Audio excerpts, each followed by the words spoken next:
सागर जी, आप अपने स्थान पर। विश्वजीत सागर जी, वहाँ पर पहुँचो।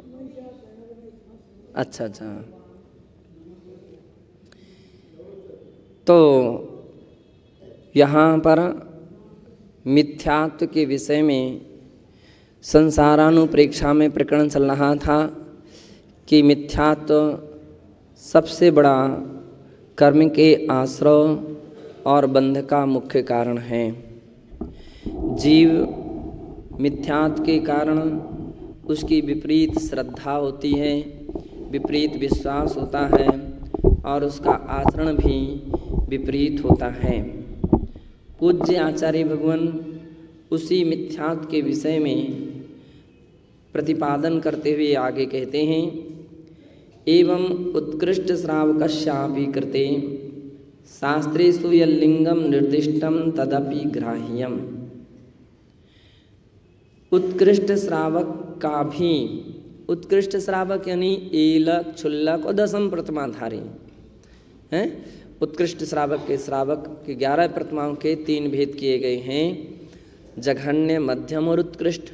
तो पहली प्रतिमा से 6वीं प्रतिमा तक जघन्य श्रावक कहलाता है, 7वीं, 8वीं और 9वीं प्रतिमाधारी मध्यम श्रावक कहलाता है और 10वीं, 11वीं प्रतिमाधारी उत्कृष्ट श्रावक कहलाता है। तो उत्कृष्ट श्रावकस्यापि कृते शास्त्रेषु यल्लिंगम निर्दिष्टम। अब वहाँ पर भी विशेष करके एलक क्षुल्लक की बात आ रही है। जो लिंग कहा गया है शास्त्रों में, जो उसका उल्लेख है उसी को ही ग्रहण करना चाहिए। उत्कृष्ट श्रावकस्य 2 भेदो, उत्कृष्ट श्रावक के भी 2 भेद हैं।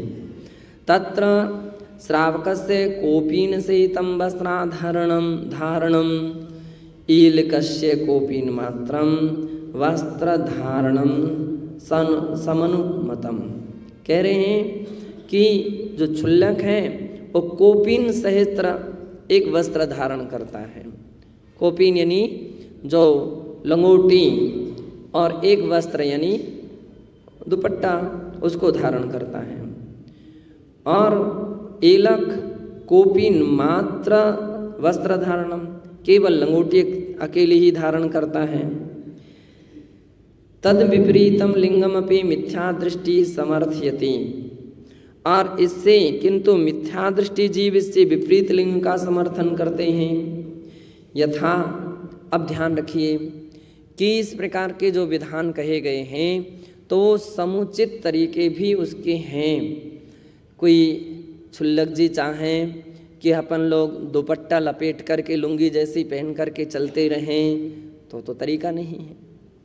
वो तरीका नहीं है कि आप पूरे लुंगी जैसा पहन करके चले, बोलिए कि बस तो है हमारे धोती लंगोटी दुपट्टा है उसी को, कोई इस प्रकार की नहीं।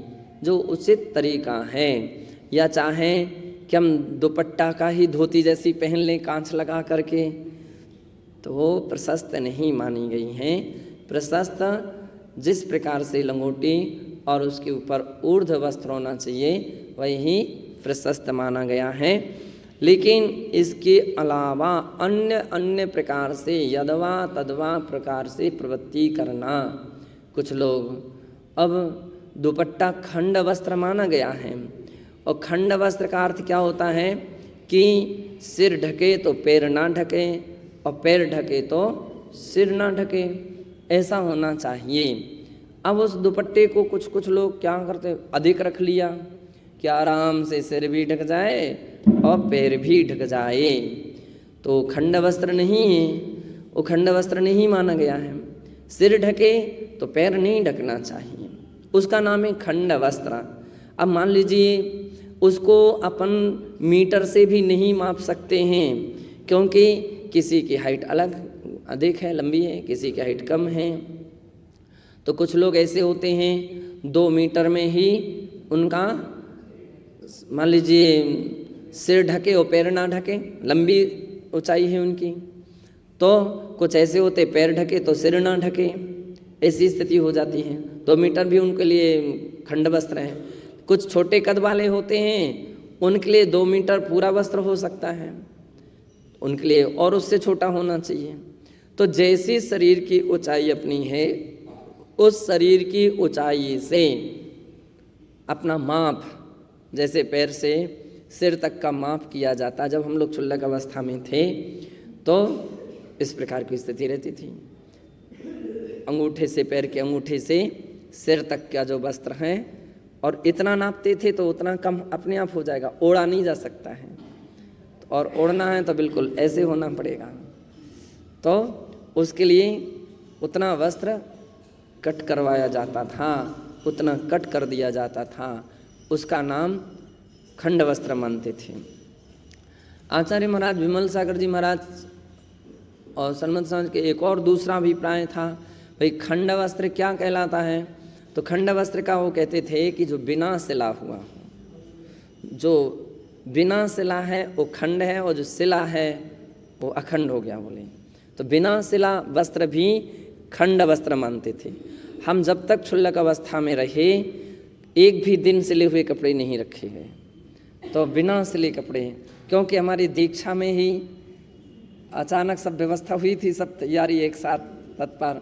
तो लोगों ने क्या किया, थान ला करके दीक्षा के समय क्षुल्लक अवस्था में जब बुढ़ार में थे तो थान ला करके रख दिया था। तो महाराज ने वहीं पर स्टेज पर एक धजी फाड़ी और हमको बांध दिया, है ना। फिर दूसरा टुकड़ा लंगोटी के हिसाब का फाड़ा और वो पहना दिया। हम खड़े रहे परंतु, है ना।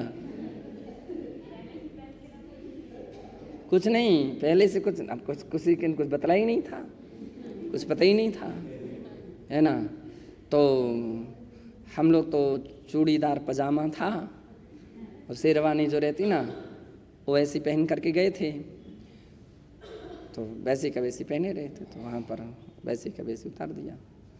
तो पहले उन्होंने ऐसे लंगोटी का धजी लगा दी, फिर एक लंगोटी का ऐसा, फिर हमने उसको निकाल दिया, शेरवानी को उतार, यानी वो चूड़ीदार पजामा को उतार दिया, और इसके उपरांत फिर पहुँच लिया फुर्सत।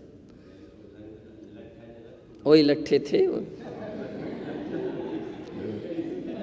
अंत में जा कर के जब भी कपड़े बदले गए तो उसी प्रकार से, है ना, सिले हुए नहीं रखे गए। हमारी दीक्षा के पहले कुछ लोग सिले हुए भी रखते थे, है ना। उस समय तो लंगोटा मंगोटा अलग अलग किस्म के थे, किसी के वो त्रिकोण लंगोटे जैसे रहते थे, किसी के कुछ।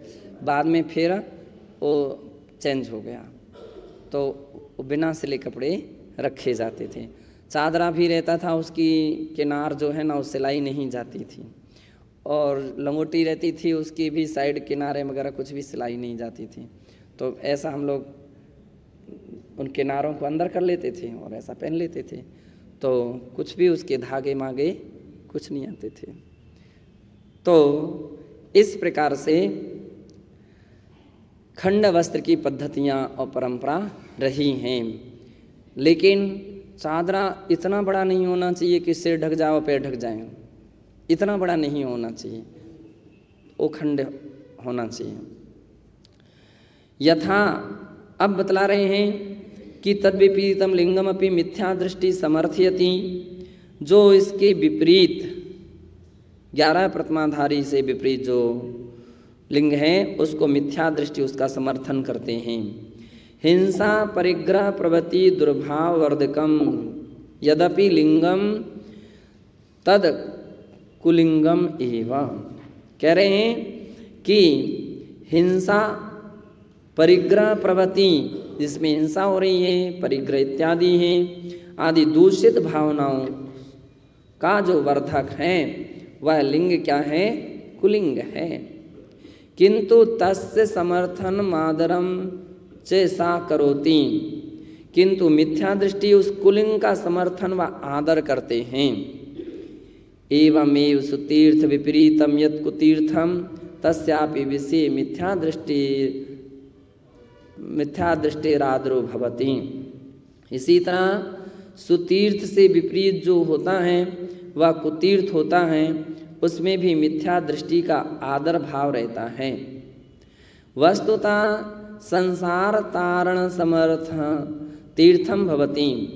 जो संसार सागर से तार करे, पार करे, या उसका समर्थ, उसमें जो समर्थ हो, वो तीर्थ कहलाता है। तीर्थ, तीर्यतीति तीर्था, जिसके आश्रय से तिरा जाए उसका नाम क्या है? तीर्थ है। जिसका आश्रय पा करके संसार समुद्र से तिरा जाए उसे तीर्थ कहते हैं। तो सामान्य तौर पर नाव को तीर्थ कहते हैं। नाव जो होती है, नाव से पार हुआ जाता है तो उसको भी तीर्थ कहते हैं। तो नाव एक उपलक्षण है, एक उदाहरण है कि जैसे नाव से पार हुआ जाता है वैसे धर्म रूपी नौका है ना। अपन 12 भावना में पढ़ते हैं, धर्म पोत परचर प्राणी भव सिंधु पार जावे। धर्म पोत परचर प्राणी है ना। तो धर्म पोत जो है, धर्म रूपी जो नौका है, वो तीर्थ है। उस पर व्यक्ति जैसे उस पर आश्रय लेता है तो संसार से पार हो जाता है। तो इस प्रकार से वो तीर्थ कहलाता है। शुद्ध बुद्ध एक स्वभाव लक्षणम शुद्धात्म स्वरूपम एव संसार सागर तारण समर्थत्वा तीर्थ संज्ञाम विभर्ति। और आचार्य महाराज निश्चय से कहते हैं, शुद्ध बुद्ध एक स्वभाव है, लक्षण जिसका ऐसी अपनी शुद्धात्म स्वरूप में ही संसार सागर तारण समर्थत्वात्, संसार सागर से तार करने में समर्थ होने के कारण उसकी तीर्थ संज्ञा होती है।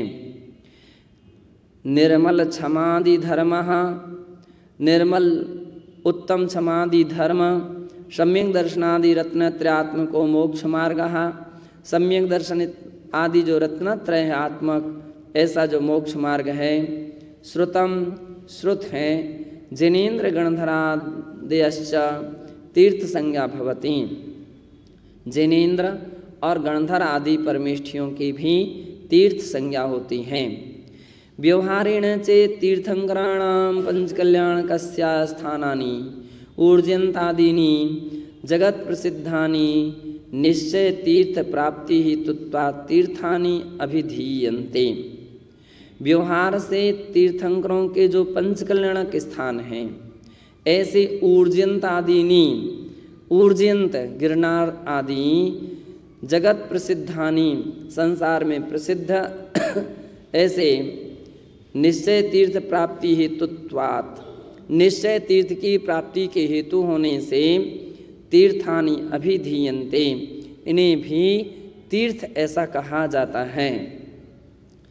किंतु एतद् विपरीतानि, किंतु इनसे विपरीत मिथ्यात्व संवर्धकानि स्थानानि, मिथ्यात्व से संवर्धक जो स्थान हैं, मिथ्या दृष्टि भी तीर्थ रूपेण ख्यापितानि, और मिथ्या दृष्टि जिन लोग जिसे तीर्थ रूप से जिसकी चर्चा करते हैं, तत् गिरि पतन अग्नि प्रवेश जल प्रवेश आदि नाम मरणम, गिरि से पर्वत से गिर जाने से, अग्नि में प्रवेश करने से, जल में प्रवेश करने से, तथा बट वृक्ष पूजन, नदी स्नान आदि कम से, और बट वृक्ष की पूजा, नदी में स्नान इत्यादि भुक्ति मुक्ति प्रदायकम भवति इति विज्ञाप्यते, भुक्ति मुक्ति प्रदान करने वाली होती हैं, ऐसा कहते हैं। वस्तुतः एतानि सर्वाणि कुतीर्थानि एव, वास्तव में ये सभी कुतीर्थ ही हैं। नदी विशेष स्नानेन नात्म शुद्धिर संभवति, नदी के स्नान, नदी विशेष इत्यादि में स्नान करने से आत्मा की शुद्धि संभव नहीं होती है। केवलम संयम तपो ध्यान प्रवृत्ति भी एव भवत्यात्म शुद्धि इति। आचार्य महाराज कह रहे हैं, संयम तप ध्यान इत्यादि से ही आत्मा की शुद्धि होती है। नदी विशेष संगम से तीर्थ संज्ञा न युक्ति युक्ता, नदी विशेषों का जो संगम है उसकी तीर्थ संज्ञा युक्ति युक्त नहीं है, ऐसा बतला रहे हैं। उक्तम से एत्या दृष्टैव, इस दृष्टि से ही कहा है नारायणे श्री कृष्णेन युधिष्ठिर प्रति, नारायण श्री कृष्ण ने युधिष्ठिर के विषय में कहा है, आत्मा नदी संयमितो ये पूर्णा सत्यावगाः सत्यावहाशीलतटादयोर्मि तत्राभिषेकं कुरु पाण्डुपुत्रं न वारिणा शुध्यति चान्तरात्मा। बृहद्रव्य संग्रह की 35वीं गाथा में इस प्रकार की उस टीका में ब्रह्मदेव कृत वृत्ति में एक पद्य उद्धृत है। वहाँ इस प्रकार से कहा है कि संयम रूपी जल से पूर्ण, सत्य रूपी प्रवाह वाली, शील रूपी किनारों वाली, दया और रूपी तरंगों वाली आत्मा नदी है। उसी में हे पांडुपुत्रा स्नान करो, क्योंकि अंतरात्मा जल से शुद्ध नहीं होती है, केवल जल से शुद्ध नहीं होती है। पद्मनंदी पंचविंशति का ग्रंथे च समर्थितम एतत्। पद्मनंदी पंचविंशति का ग्रंथ के 25वें अध्याय के 5वें श्लोक में भी इस बात को कहा, समर्थन किया गया है। नो दृष्टा सुचितत्व निश्चय न दो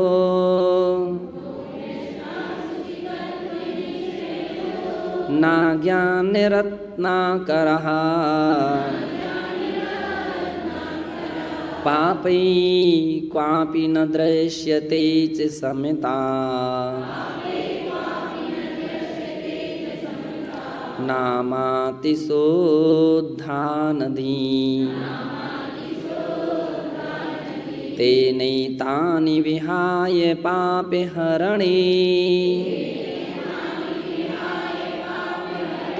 सत्यानि तीर्थानि ते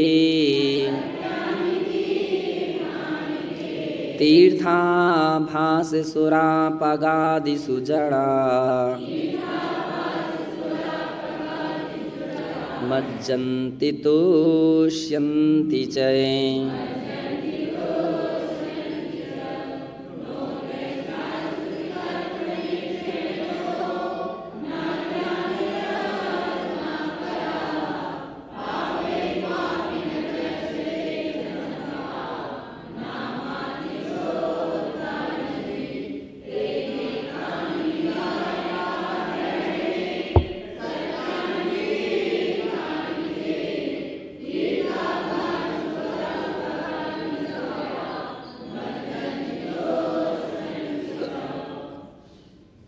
तत्व निश्चय न दो, निश्चय तत्व रूपी जो नदी का, ज्ञान रूपी सागर का पापी लोगों ने कभी दर्शन नहीं किया है। नो दृष्टा, उसको नहीं देखा है। इसी तरह समता नाम की अति पवित्र नदी का भी कहीं साक्षात्कार भी या ज्ञान उन्हें नहीं हो पाया है। यही कारण है कि पापाहारी समता आदि उक्त तीर्थों को छोड़कर जड़ बुद्धि लोग गंगा आदि तीर्थाभासों में स्नान करते हैं और आत्म संतोष अनुभव करते हैं। एवं कुधर्म कुलिंग कुतीर्थ सेवन परो जीवहा, इस प्रकार से कुधर्म कुलिंग और कुतीर्थ की सेवन करने वाला जीव संसारे भ्रमति पंच परावर्तन दुरंते संसारे जन्म मरण परंपरा प्रवाहे परिभ्रमणम एव करोति। पंच परावर्तन रूप दुरंत संसार में जन्म मरण इत्यादि की परंपरा प्रवाहे इत्यादि की परंपरा प्रवाह में परिभ्रमण ही करता है। ना ततो मुच्यते, और इस प्रकार के संसार से फिर वो व्यक्ति पार नहीं हो पाता है। गाथायाः तात्पर्यम् इदम्, इस गाथा का यह तात्पर्य है कि यत् शास्त्राधारेण च सद्धर्म तीर्थ सल्लिंग स्वरूपम सम्यक विज्ञेयम्, शास्त्र के आधार से सद्धर्म सम्यक तीर्थ और सम्यक लिंग के स्वरूप को अच्छी तरह से जानना चाहिए। तत्रैव श्रद्धानम अपि करणीयम, और उसका ही श्रद्धान करना चाहिए। विपरीत स्वरूपेषु कुधर्मादिषु आदरो न कर्तव्यः। इससे विपरीत स्वरूप में कुधर्म आदि में आदर नहीं करना चाहिए। यतो ही तै मोक्ष पुरुषार्थ सिद्धि आत्मकल्याणम वा न सिद्ध्यति, जिससे कि मोक्ष पुरुषार्थ की सिद्धि या आत्मकल्याण की इससे कोई सिद्धि नहीं हो सकती है। शुद्ध बुद्ध ज्ञायक एक स्वभाव रूपम संसार तरणोकाम समाश्रय। शुद्ध बुद्ध ज्ञायक एक स्वभाव रूप संसार तरण नौकाम समाश्रय, संसार से पार करने वाली नौका का ही आश्रय लेना चाहिए। तत्रैव व्यवहार तीर्थेषु अपि आदरः कर्तव्यः, तथैव उसी प्रकार से व्यवहार तीर्थ में का भी आदर करना चाहिए। सद्धर्मादि सेवनेन च स्वं मनुष्य जन्म सार्थकम विधातव्यम।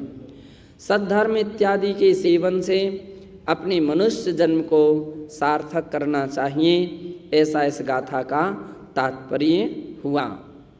सबसे बड़ी बात यह है कि मान लीजिए इस प्रकार के कुधर्म, कुलिंग, कुतीर्थ की जो बातें यहाँ पर आचार्य महाराज ने कही गई हैं, है ना, तो अपने लिए इसके विषय में अच्छी तरह से समझते हुए सावधान होना चाहिए, क्योंकि सम्यक दर्शन का अमूढ़ दृष्टि अंग जो है इस बात के लिए संकेत देता है कि इस विषय में मूढ़ता नहीं होना चाहिए, और अच्छी तरह से मूढ़ता से रहित होकर के सम्यक दर्शन के साधक जो सम्यक लिंग है, सम्यक तीर्थ हैं और सम्यक धर्म है, उसका आचरण करना चाहिए। एक बात इससे बहुत और अच्छी उपलब्धि मिल रही है कि संपादन करने वाले पंडित जी ने भी इन सब बातों के लिए कुछ भी तोड़ा मरोड़ा नहीं। उन्होंने जैसा विषय रहा है उसको भले ही उनके विचार या उनकी मान्यता उनके हिसाब से विपरीत पड़ रहा हो, लेकिन उन्होंने यथाविधि उसका संपादन किया। इसमें किसी प्रकार से तोड़ मरोड़ नहीं की। यह उनकी इस कृति से या इस प्रकार के लेखन से ये बात स्पष्ट होती कि आम तौर पर कोई दूसरा व्यक्ति होता है तो साहस ही नहीं करेगा, है ना, लेकिन उन्होंने इस विषय में जरा भी कहीं परिवर्तन या किसी भी प्रकार की कमी वगैरह नहीं की है। ये बहुत अच्छी बात की है। अब इसके आगे जो है वो संसार प्रभ्रमण का और क्या कारण है, तो आचार्य महाराज यहाँ पर ये बतलाएंगे कि आचरण भी और कुत्सित आचरण जिसमें मद्य मांस आदि का उपयोग किया जाता है, जीवों की हिंसा की होती हैं, ऐसा आचरण भी साधना के पथ पर या धर्म के मार्ग पर निषिद्ध है। धर्म के मार्ग पर क्या कोई भी व्यक्ति क्यों ना हो, वो निषिद्ध हैं। यदि वो इस प्रकार की सामग्री का उपयोग करता है तो संसार से पार नहीं हो सकता है, संसार में उसका परिभ्रमण चलता रहेगा। तो ऐसापन को यहाँ पर जानना चाहिए। शेष विषय को आगे